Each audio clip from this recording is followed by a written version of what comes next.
Gary Revel is a professional worm grunter.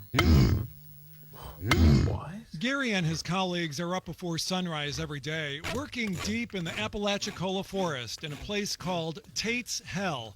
It's a well-earned name because this place is swarming with hungry mosquitoes, pestering gnats, and poisonous snakes.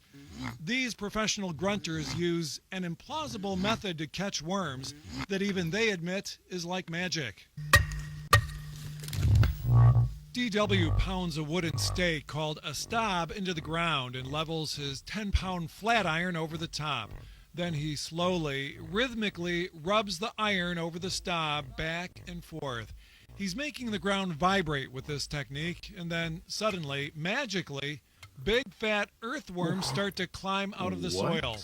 Look around and you see worms slithering everywhere on the forest floor.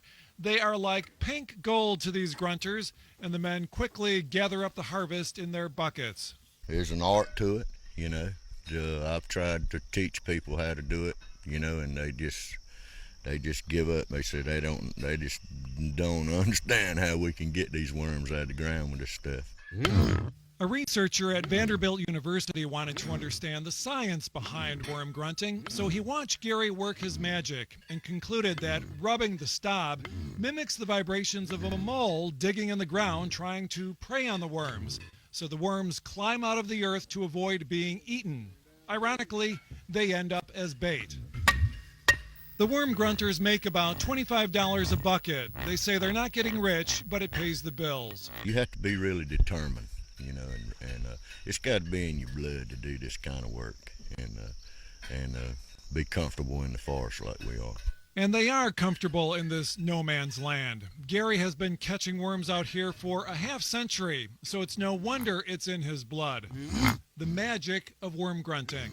Wow, that's actually so interesting. I've never seen anything really like that before, but it's really crazy to me because it reminds me a lot of the Dune movies, the new ones. Have you ever seen that?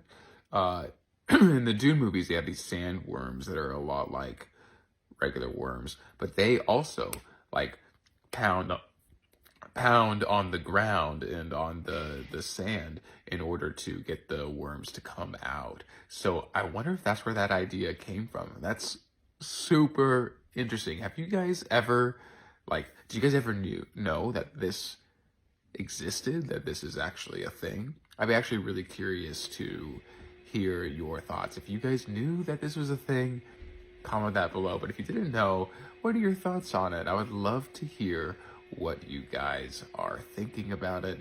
And it's so cool how, just going back to that Dune reference, how real life can inspire something that's like so out there in sci-fi, but it's really just kind of normal.